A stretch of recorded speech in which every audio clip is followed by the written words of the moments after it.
पण आता आपण बघतो की बऱ्याचदा अजून एक प्रश्न की विशेषतः स्त्रिया त्या एक 40शी नंतर हळूहळू वजन वाढायला लागतं.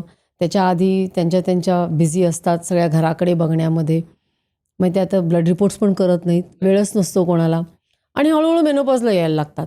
मग अशा वेळेला आणि त्यांचं खाणं पण थोडं असतं कारण त्या घाईघाईने उरलं-सुरलं खातात असं. तर मग महिलांनी पण हाच पॅटर्न फॉलो करायचा की त्यांच्यासाठी तुम्ही काहीतरी वेगळं सांगणार? नाही, पॅटर्न तर हाच आहे. परंतु होतं कसं, की खूप महिला ज्या असतात, त्या थायरॉईडवर त्याचा ब्लेम टाकत असतात, की मला हायपोथायरॉईड. तर काय आजकाल 40च्या पुढे तुम्ही पाहिलं तर मला वाटतं प्रत्येक तिसऱ्या महिलेला हायपोथायरॉइडिझम असतं. त्या म्हणतात आमचं थायरॉईडमुळे वजन वाढलं. पण थायरॉईडचं आपण बघितलं तर काय 2.5-3 किलो वजन वाढतं. खूप काही असं 25 किलो वाढू शकत नाही. आता मेनोपॉजचं मात्र डेफिनेट आहे, की हार्मोनल डिस्टर्बन्समुळे 7-8-10 किलो वजन 45 ते 50 या वयामध्ये वाढू शकतं. आता त्यांचं वजन वाढलेलं असतं कारण स्वतःकडे लक्ष दिलेलं नसतं. त्याच्यात डिलिव्हरीज होतात. त्या डिलिव्हरीमध्ये आपल्याकडे त्यांना म्हणजे सगळ्यांनाच मिळतं असं नाही, पण तुपाचा शिरा, अग्राणी, मग ते वजन नाही म्हणजे ते वाढलेलं वजन असतं. म्हणजे असं मी सांगतो माझ्या व्याख्यानात नेहमीच किंवा लग्नाच्या वेळेला 45, पहिलं बाळंतपण झालं की 55, दुसरं झालं की 65 आणि आता सगळं स्थिरस्थावर झालं तर 75 किलोवर गाडी घेऊन थांबलेली पण असते. खरं आहे ते. हो, पण ते वाईट आहे, हे जोपर्यंत कळत नाही, म्हणजे लोकांना हे असं होतच असतं ना. हे आसपास सगळं असंच झालेलं आहे. म्हणजे त्या बाईच्या बहिणीला पण तेच झालं आहे.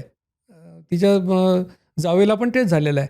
त्याच्यामुळे त्यांना असं वाटतच नाही की हे काहीतरी वेगळं आहे म्हणून. पण जर मग महिला जर असं आपण म्हटलं की 40च्या पुढे सगळ्यांनाच असं होत असेल, तर मग युरोपियन महिलांना का होत नाही बरं? किंवा US मधल्या ज्या महिला असतात त्यांना का होत नाही? मग त्या काय असं वेगळं असतात? शेवटी महिला सगळ्या सारख्याच आहेत. पण स्वतःकडे लक्ष देणारं, फिटनेसमध्ये इंटरेस्ट असणं, खाण्याकडे लक्ष असणं, हे सगळं केलं तर तुम्ही आपल्याकडे महिला बघताच की काही, की 35 आणि 40 आणि 45 वर्ष मॅरेथॉन पळतात. मेरी कोमसारखी एखादी बाई, ती पण त्याच वयाची होती ना. सांगायचा उद्देश काय, की असं ज्याला आपण म्हणू किंवा परिस्थिती वश होणे, की वय वाढलं म्हणजे असंच होणार आहे, तर त्याला काही अर्थ नाही. तुमच्या हातातल्या गोष्टी तुम्ही करायलाच पाहिजेत. आणि मग त्या म्हणतात की हे कधी वाढलं कळलंच नाही. हळू गेल्या 20-25 वर्षामध्ये हो, 20-25 असंच होतं किलो. ना, की म्हणजे दरवर्षी तुमचं जर 1.5-2 किलो वजन वाढलं, तर लग्न होऊन 20 वर्षांनी तुम्ही 35 किलो वाढलेले असता आणि ते कळतच नाही कारण हळू वाढलेलं असतं ना ते. पण आता जर वजन जर वाढलेलं आहे आणि माझं तुम्ही म्हणता तसं HbA1c आणि सगळं नॉर्मल आहे. तरी पण मी हे करायचं का? हे करण्याचं म्हणजे काय, मुळामध्ये वजन कमी होणं हा याचा साईड इफेक्ट आहे. डायबिटीज प्रिव्हेंट होणं, डायबिटीज रिव्हर्ट होणं हा या लाईफस्टाईलचा मेन इफेक्ट आहे. आणि नुसतं डायबिटीसच नाही. वजन कमी झालं, ब्लड प्रेशरची गोळी कमी होते. वजन कमी झालं, अनेक महिलांचं मी बघतो की थायरॉईडच्या गोळ्या बंद होतात. माझ्याकडे 3 केसेस अशा आहेत की सोरियासिसवर त्यांना फायदा झाला. आता हा कसा झाला मला माहीत नाही. म्हणजे आम्ही काही ते म्हणत नाही की याच्यामुळे झालं. पण 3 लोकं असे आहेत की ते म्हणतात की आमचा सोरियासिस कमी झाला याच्यामुळे. कदाचित तो ऑटोइम्यून किंवा कुठला इम्युनिटीमधून काय होत असेल, आय डोंट नो. दुसरी गोष्ट म्हणजे तुम्ही पॉझिटिव्हिटी येते अंगात तुमच्या. एनर्जी लेव्हल वाढते. लोकं काम करायचा उत्साह वाढतो लोकांचा. आणि ह्या सगळ्या गोष्टी मी अनेक वेळा लेक्चरमध्ये सांगतो की महिलांना की आता तुम्हाला 2 तास स्वयंपाक करायचा आहे ना. आता तुमचे 4 तास वाचले. तुम्हाला MA करायचं होतं. तुम्हाला काही करायचं होतं तुम्ही आता करा ना मग. म्हणजे याचे इतके फायदे आहेत वेगवेगळ्या प्रकारे. म्हणजे मेडिकल तर फायदे आहेतच. पण सोशल इकॉनॉमिक फायदेसुद्धा एवढे आहेत, की विचारता सोय नाही. आता तुम्ही म्हणालात ना ऑटोइम्यून. तर मला आठवतंय 3-4 वर्षापूर्वी मला वाटतं ऑटोफॅजीबद्दल नोबेल प्राईज मिळालं होतं. तर आता fasting has also become very popular. म्हणजे आयुर्वेदामध्ये पण तेच सांगितलेलं नाही का, आठवड्याला एकदा एक आपण उपास करावा. तर दीक्षित डाएटमध्ये उपास आहे का? तुमचं उपासाविषयी काय मत आहे? म्हणजे फास्टिंग ही निसर्गाने म्हणणं की आपल्याला दिलेली देणगी असं मी समजतो. की तुमचं सगळं ओव्हरऑलिंग जे आहे, जसं आपण गाडी रिपेअरिंग टाकतो आणि त्याचं ओव्हरऑलिंग करतो, तसं तुमच्या सगळ्या सिस्टीमचं ओव्हरऑलिंग होणं आवश्यकच असतं. आणि म्हणून फास्टिंग तर महत्त्वाचंच आहे आणि फास्टिंगमध्ये तर आता सिद्धच झालेलं आहे किंवा तुमच्या चांगल्या पेशी कॅन्सर पेशींना खातात. फक्त ते व्हायला तुमचं फास्टिंग 36 तासापेक्षा जास्त असायला लागतं. म्हणजे 10 तास फास्टिंग करून होत नाही ते. पण फास्टिंग करणं हे डेफिनेटली फायदेशीर आहे. आणि आता फक्त कसं होतं की डायबिटीसच्या लोकांना आम्ही सांगतो करू नका.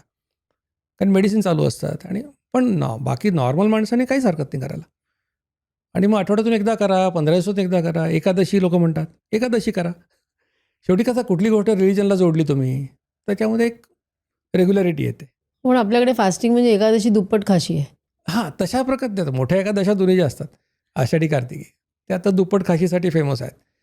पण उपास करणारे पण लोक आहेत किंवा संकष्टीला करणारे आहेत, दर मंगळवारी करणारे आहेत. पण वी शुड एनकरेज दॅट. पण आता तुम्ही कसं म्हणजे जे काही वर्ष कधी सुरू केलं तुम्ही हे मी 2012 स्वतः हे 2012 पासून चालू केलं पासून फॉलो म्हणजे आता करायला. ऑलमोस्ट 12 वर्ष होत 12 आली वर्ष त्याला. होऊन गेले. हो. तर 12 वर्षापूर्वी तुम्ही जे लोकांना सांगत होता आणि आज जे सांगताय ते हळूहळू तुम्ही पण इव्हॉल्व्ह केलं. डेफिनेटली. तर तुम्ही आता ते फास्टिंग त्याच्यामध्ये करणार का म्हणजे थोडंसं म्हणजे पूर्वी include? काय होतं की मी अशा फास्टिंगबद्दल टीका करायचो की ज्याला अडमधडम फास्टिंग म्हणायचं. म्हणजे कसं की बाबा काही लोक सोमवार मंगळवार जेवले किंवा बुधवारी जेवले तर गुरुवारचा उपास, मग शुक्रवारचा उपास, मग शनिवारचा उपास. आणि मग काय होतं की हे जे आणि मग एकादशी आली, मध्ये काहीतरी आलं, तर मग त्यांचं कन्सिस्टन्सी राहत नाही. तेव्हा असं म्हणजे स्टार्वेशन सिग्नल जो असतो की आपल्याला आत्ता खायला मिळालं आणि पुढे कधी खायला मिळेल ह्याचा काही अंदाज नाही, असं शरीराला जर वाटलं तर naturally it tries to store fats. म्हणून मी अशा अडमधडम उपास करण्याला त्यावेळेला विरोध करायचो. पण तुम्ही रेग्युलरली काही करणार असाल किंवा दर आठवड्याला माझा सोमवारी उपवास आहे, तर दॅट इज ओके. पण इट इज गुड ना म्हणजे 24 तास फास्टिंग इज उपास गुड. करणं. Yes, it is good. It is म्हणजे will it burn my fat?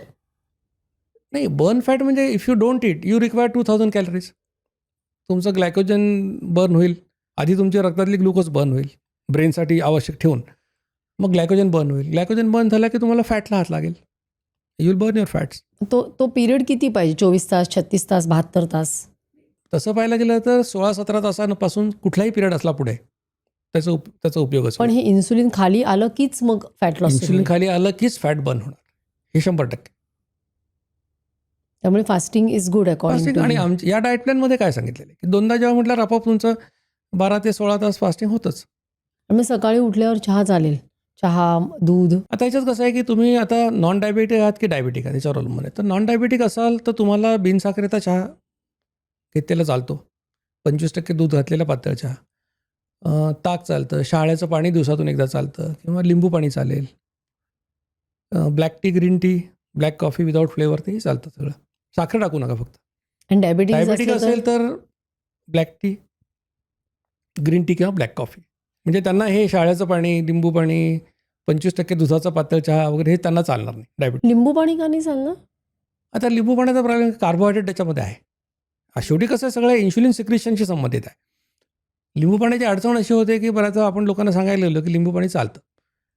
आता मी 2 थेंब पिळतो लिंबाचे, तुम्ही अर्ध लिंबू टाकता, अजून कोणी 1 लिंबू टाकेल, त्याच्यावर काही नियंत्रण नाही. त्याच्यापेक्षा नका त्या भानगडीत पडू. पाणी बेस्ट असं आम्ही सांगतो. पण black tea is okay. Plain black tea, black coffee पण चालते. त्यांनी इन्सुलिन नाही सिक्रेट त्यांनी होणार. इन्शुलिन नाही. हे आम्ही जे एक प्रयोग केले व्हॉलंटियर्सवर, त्यातून आमच्या लक्षात आलं. ही क्लिप शेवटपर्यंत बघितल्याबद्दल खूप खूप धन्यवाद. संपूर्ण एपिसोड बघण्यासाठी खाली दिलेल्या लिंकवर क्लिक करा आणि सर्व काही चॅनलला सबस्क्राईब करायला विसरू नका.